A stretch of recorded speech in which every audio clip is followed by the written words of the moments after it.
Hello, dear patrons, GF here, and welcome to a new mini-series called Beastly Reads, in which I give spoiler-free reviews of books that aren't necessarily Beauty and the Beast retellings, but contain certain elements of Beauty and the Beast, or are just beastly in the sense that they are creepy and chilling.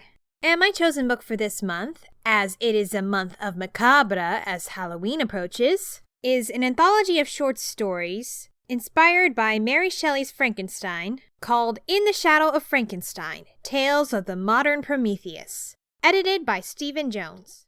If you're a fan of Frankenstein, you will love these stories. They are creepy, philosophical, and just plain spooky. The anthology includes the original text from Mary Shelley's Frankenstein, along with selected stories from the past couple of centuries. Now, there are a whole lot in here, and I'm just going to talk about a few of my personal favorites that I found the most intriguing, without giving spoilers. Creature Comforts by Nancy Kilpatrick features a fangirl who is interviewing her favorite rock star, named Creature, and he claims to be the real Frankenstein's monster, and tells her what really happened that was left out of the original story. In Mannequins of Horror by Robert Bloch, a mental patient who used to be a doctor spends his time creating a race of tiny clay people. And not just making people out of clay, but trying to give them organs and thoughts and life. And my number one personal favorite is A Complete Woman by Roberta Lanes. I'm so sorry if I'm butchering your names.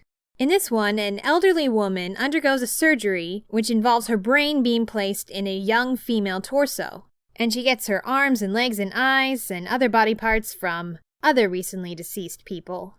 And I can't really say much without giving it away, but listening to the process of her surgery while she is initially blind and mute is just kind of terrifying and interesting at the same time. And another reason I love this story out of all of them the most is the LGBT elements of it.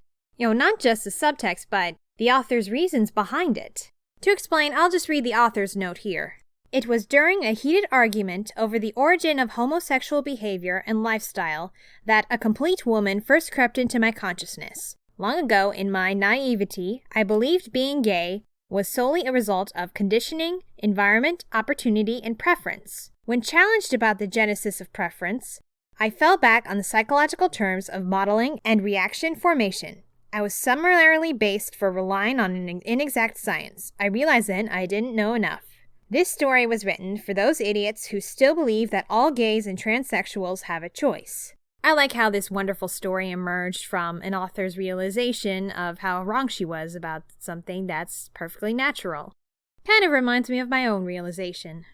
All these stories are intriguing and chilling, and I should warn you, disturbing.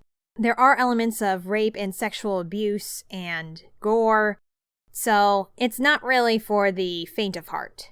You can read each of these stories in one sitting, and they are perfect for Halloween frights. You can find In the Shadow of Frankenstein on Amazon, Barnes & Noble, and other book-selling sites.